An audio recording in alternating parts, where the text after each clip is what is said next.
오늘 설교를 제가 오래전부터 순서로 계획되어 있어서 준비를 하고 있었는데요. 어제 제가 몸이 많이 어깨도 아프고 팔도 아프고 그래서 근육이완제를 약국에서 처방을 받아서 급하게 먹었습니다. 그런데 그게 탈이 나서 토하고 막 안 좋은 거예요. 토요일 날 저녁에. 그래서 급하게 제가 설교를 못 하겠다고 다음날 아침에 나오기도 힘들 것 같다고 말씀을 드려서 저 대신 허정 목사님께서 설교를 하시겠다고 약속을 해주셨었어요. 그런데 아침에 다행히 나와서 우리 성도님께서 허정 목사님의 설교를 들을 뻔한 기회를 놓치셨습니다. 제가 몸이 아파서 누워있으면서 하나님 제가 말씀을 못 하겠어요. 몸이 계속 아프면 하나님께서 이번엔 쉬어라는 뜻으로 알고 낫게 해주세요 라고 기도하면서도 나을까요? 안 나을까요? 라고 하면서 누워있었는데 하나님께서 어떤 말씀을 계속 떠오르게 하셨어요. 그래서 그리고 몸이 회복되고 나서 우리 목사님들께 기도해달라고 했지만 몸이 회복되고 나서 이 떠오른 생각을 말하라고 회복시켜 주셨구나 하는 생각이 있습니다. 이 설교와 상관없이. 우리 성도님들이 옆표를 한번 보시겠어요? 이렇게 주일 오후에 쉬지 않고 예배를 드리러 나오신 우리 주변에 같이 예수님을 믿는 믿음의 형제 자매들입니다. 믿는 그리스도인들을 이렇게 보시면 나의 관점, 나의 바라보는 시선에서 어떻게 보이세요? 옆에 있는 분이.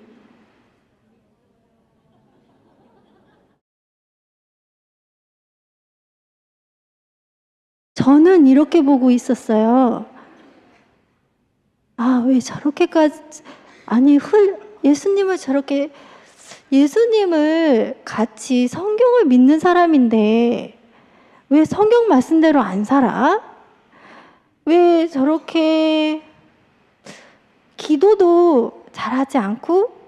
왜 못 믿어? 왜 저렇게밖에 못하지? 이런 같은 그리스도인인데 왜 믿지 않는 사람보다 저렇게 행동이 위법적이고 저렇게 행동이 올바르지 못해? 올바르지 못한 행동을 하는 사람들이 있겠죠, 교회 안에. 다 그런 건 아닌데 왜 예수님을 믿고 예수님 성경 말씀을 지켜야지 저렇게 행동해? 이런 생각을 했어요. 근데 우리 성도님들 옆에를 바라보지 마시고 나의 생활 터전의 삶에서 안 믿는 사람들을 좀 떠올려 보시겠어요? 안 믿는 사람들, 내가 마주치는 모든 안 믿는 사람들 있잖아요.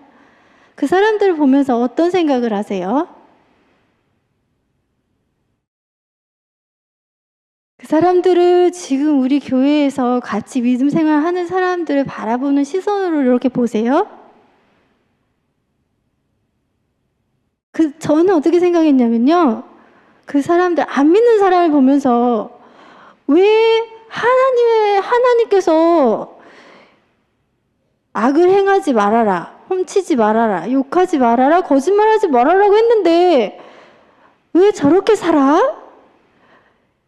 저의 잣대는 믿는 사람들이라고 기준을 해놓고 안 믿는 사람들을 막 이렇게 정죄하는 눈으로 바라보는 거예요. 그래서 저의 입장에서 믿는 사람들한테는 세상의 법률로 볼 때 잘 안 지키는 악인으로 바라보고 있고, 세상에서 안 믿는 사람들과 대할 때는 하나님의 말씀을 지켜야 되는 믿는 사람이야 라는 시선으로 대하고 있는 저를 바라보더라고요. 그래서 뭔가 잘못됐구나. 그걸 제 자신을 깨달았습니다. 믿는 사람 안에서, 그러니까 오늘 말씀은 참된 경건이에요. 믿는 사람들 안에서 경건하게 살아야 하는데, 경건하게 산다는 건 어떻게 사는 건가라는 걸 나눠보고 싶습니다. 그리고 설교가 길어지면 다들 힘들어 하시는데, 제가 하나만 더 말씀드리고 싶은데, 우리가 하나님께 우리가 두드리라, 구하라, 찾으라, 두드리라, 구하는 자에게 주실 것이요, 구하는 자가 구할 것이요, 두드리는 자에게 열릴 것이요, 찾는 이가 찾을 것이요 라고 예수님이 말씀하셨어요. 우리가 막 구하잖아요. 우리가 구하는 것이 이 세상에 제가 살아있는 동안 다 이루어질까요? 저는 어떻게 생각했냐면요, 이루어지지 않는다. 구할 뿐이다. 이루어지는 건 지금 이루어지지 않을 수도 있고, 나중에 내가 없어졌을 때 이루어질 수도 있고, 몇 대 후에 이루어질 수도 있고, 이루어지게 해달라고 기도를 심는 것 뿐이다. 이 세상에서는 응답이 없을 거다. 하나님의 뜻대로 되는 거다. 내가 구하는 게 내 정욕대로 구하는 것일 수도 있다. 라는 걸 전제를 깔고 항상 구하고 있더라고요. 그러니까 많이 구하는데 힘들고 안 이루어질 수도 있다라는 전제를 깔고 구했었어요. 제가 이 얘기를 하냐면요, 저의 주변에 큰일이 일어났을 때 일어났어요. 근데 저는 계속 이루어주세요, 이루어주세요는 5년간의 기도 제목이 있었는데 이루어진 거예요. 그래서 그렇게 딱 응답이 되고 나니까 왜 세상에서 이루어졌지? 그렇게 의아해한 거예요. 이거 하나님이 이루어주셔야 되는 건가? 지금 그럼 여기서 이렇게 응답받고 끝난 건가? 이렇게 간단하게 이렇게 작게 응답해 주시고 끝내야 돼? 나중에 더 크게 응답해 주셔야지 더 좋은 거 아닌가? 아니면 응답 받았는데 너무 기쁘지가 않네? 이런 반응이 저한테 있더라고요. 그래서 우리 성도님들, 믿는 자에게는 박해가 있다는 거를 기억하시잖아요. 근데 박해만 받고 이 세상에 살다가 끝날까요? 저는 이 기도응답이 이루어진 걸 보고 이 세상에 기도하는 것은 이루어진다 라는 걸 깨달았습니다. 네, 응답되는 것이 있습니다. 응답되고, 네, 큰 일이지만 작은 일이든지 응답됩니다. 이거를 제가 말씀드리고 싶었습니다. 네, 자, 시작하겠습니다. 제가 준비한 말씀. 오늘 저희가 읽은 말씀 속에서 찾고자 하는 참된 경건이라는 게 무엇일까요? 우리가 교회 안에서 저 사람은 참 훌륭한 그리스도인이야, 경건한 그리스도인이야 라고 판단하는 방법이 보통 헌금을 진실되게 사랑과 감사와 정성으로 떼먹지 않고 헌금하는 모습, 그리고 영적으로나 우리 그리스도인들의 영적으로나 영적 가족이나 육적 가족, 나의 가정과 직장, 교회에서 행동하는 그 모습을 보고 경건하다라고 이렇게 생각합니다. 판단을 합니다. 마가복음 7장 1절에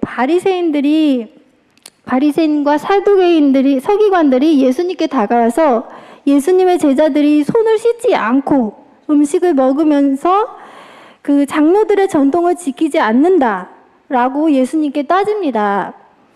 본문 9절에서 23절까지 제가 길게 읽었는데요. 예수님께서는 고르반이라는 관습을, 장로의 유전의 관습을 통해서 유대인들이 지키고 있는 그 고르반의 왜곡된 신앙관에 대해서 비판을 하셨습니다. 고르반 관습은 유대인들이 스스로 이 면죄부를 주는 관습입니다. 사람이 만든 전통이죠.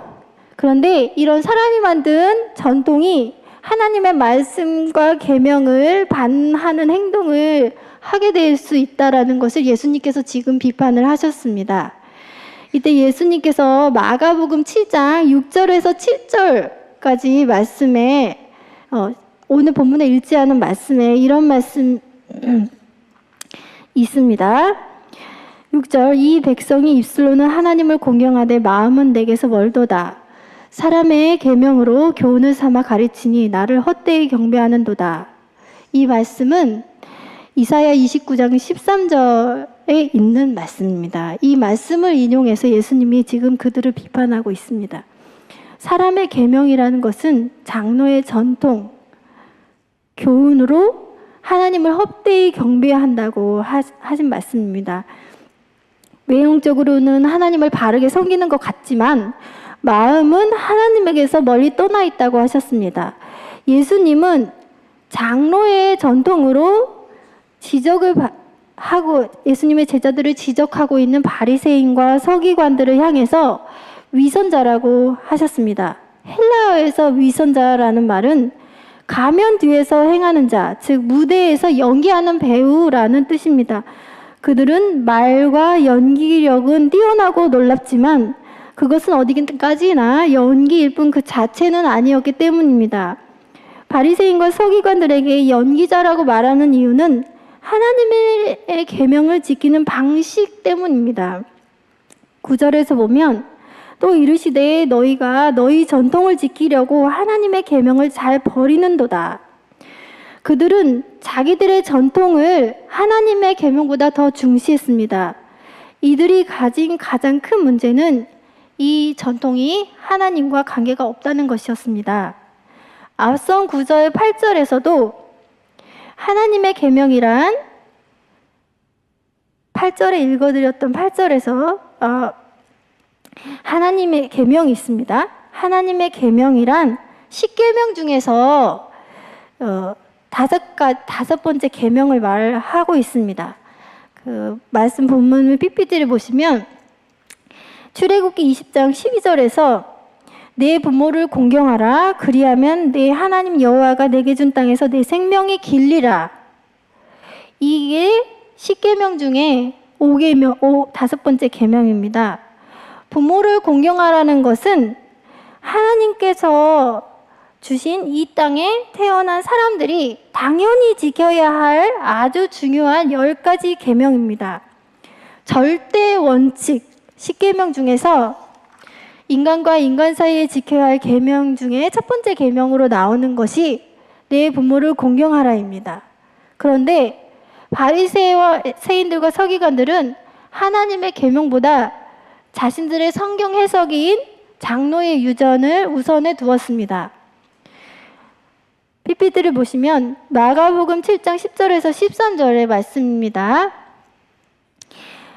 모세는 내 부모를 공경하라 하고 또 아버지나 어머니를 모욕하는 자는 죽임을 당하리라 하였거늘 너희는 이르되 사람이 아버지에게나 어머니에게나 말하기를 내가 드려 유익하게 할 것이 고르반 하나님께 드림이 되었다고 하기만 하면 그만이라 하고 자기 아버지나 어머니에게 다시 아무것도 하여 드리기를 허락하지 아니하여 너희가 전한 전통으로 하나님의 말씀을 폐하며 또 이 같은 일을 많이 행하느니라 하시고 네, 여기서 다시 고르반에 대해서 좀 살펴보겠습니다.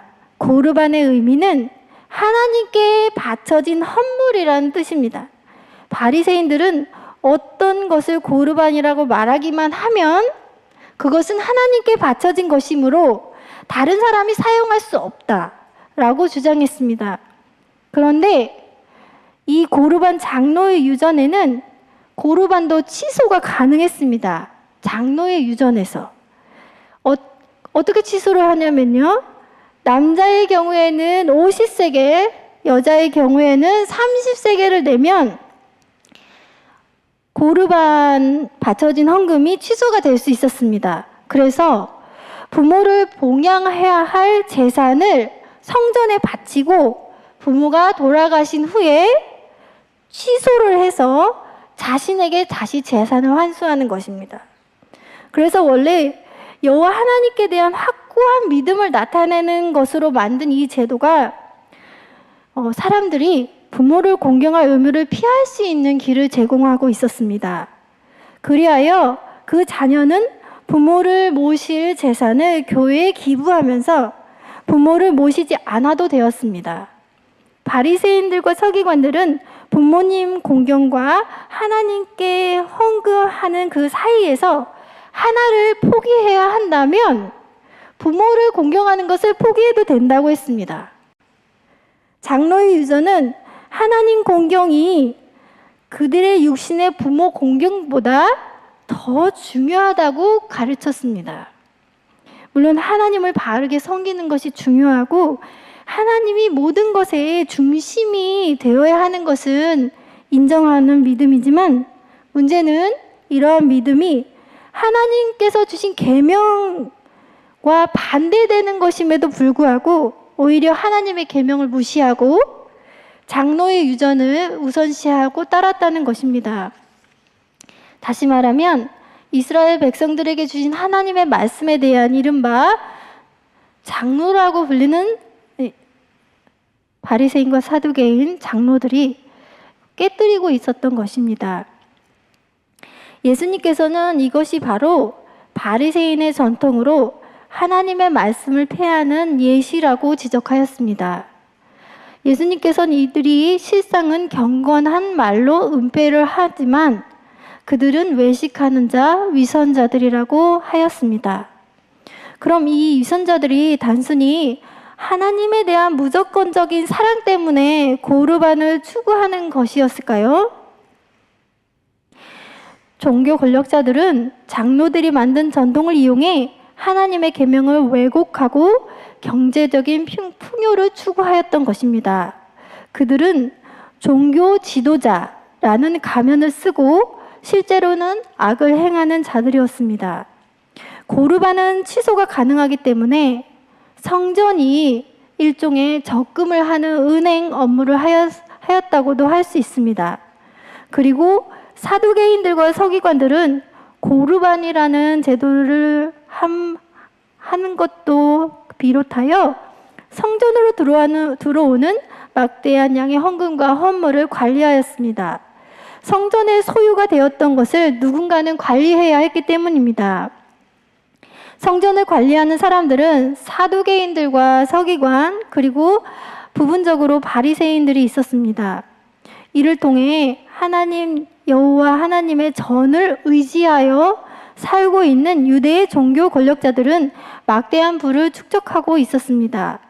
사두개인들과 서기관들은 성전이 없으면 생계가 어려운 사람들이었습니다.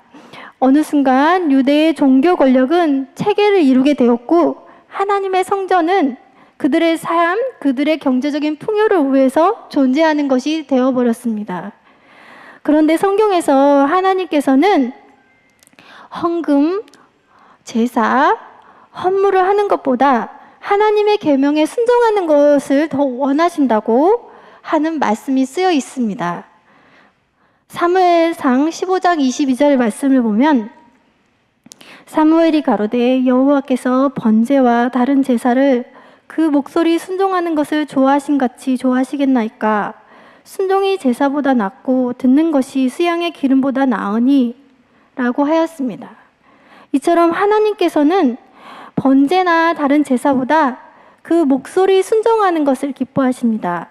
그러므로 제물을 하나님께 헌물로 바쳤다고 말하면서 부모를 공경하라는 계명을 순종하지 않는 것은 하나님의 율법을 버리는 것입니다. 이제 예수님은 진정하게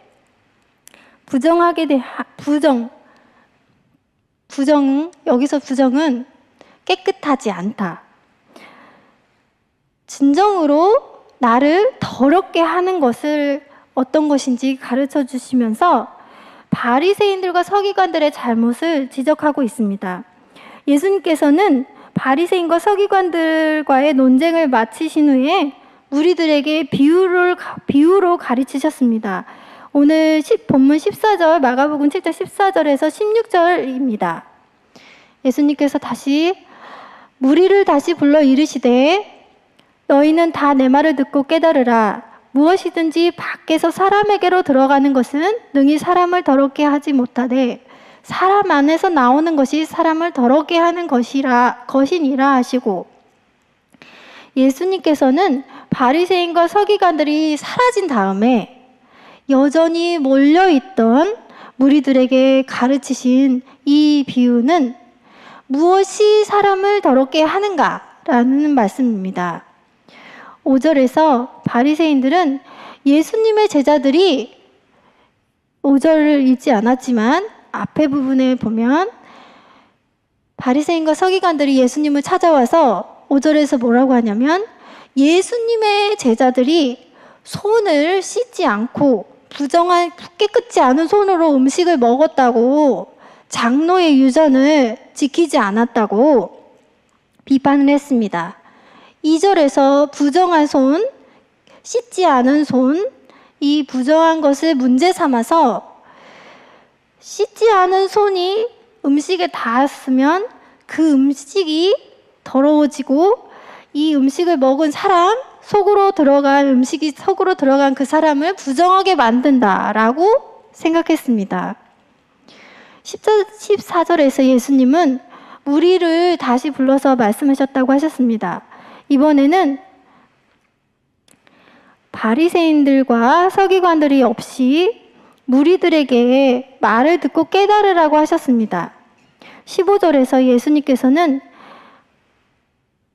비판하는 바리새인과 서기관들이 생각이 잘못되었다고 말씀하시면서 무엇이든지 밖에서 사람에게로 들어가는 것이 사람을 더럽게 하지 못하고 사람 안에서 나오는 것이 사람을 더럽게 하는 것이라고 하셨습니다. 그러면 사람의 안에서 밖으로 나오는 것이 무엇입니까?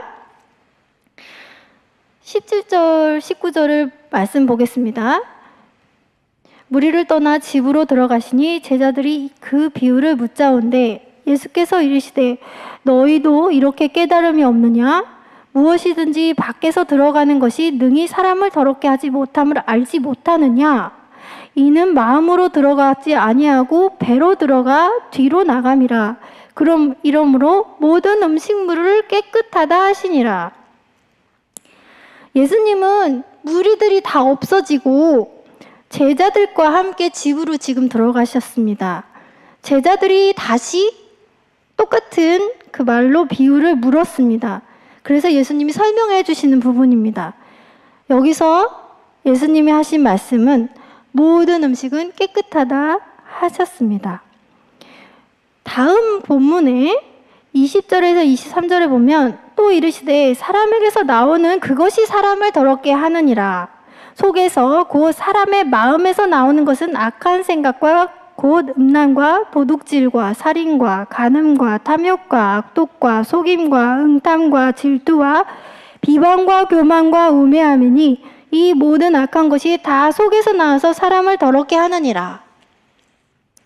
예수님께서는 씻지 않은 손으로 음식을 먹는 것이 사람을 더럽게, 정하다 부정하다, 부정하게 만드는 것이 아니라 사람의 마음에서 나오는 악한 생각에서 나오는 것이 사람을 더럽게 만든다고 말씀하셨습니다. 사람의 속에서 나오는 것이 무엇입니까? 악한 생각, 곧 앞에 6가지는 단수입니다. 곧 음란과 도둑질, 살인, 간음, 탐욕, 악독. 또 뒤에 복수형으로 나오는 6가지, 즉 속임, 음탕, 질투, 비방, 교만, 우매함입니다.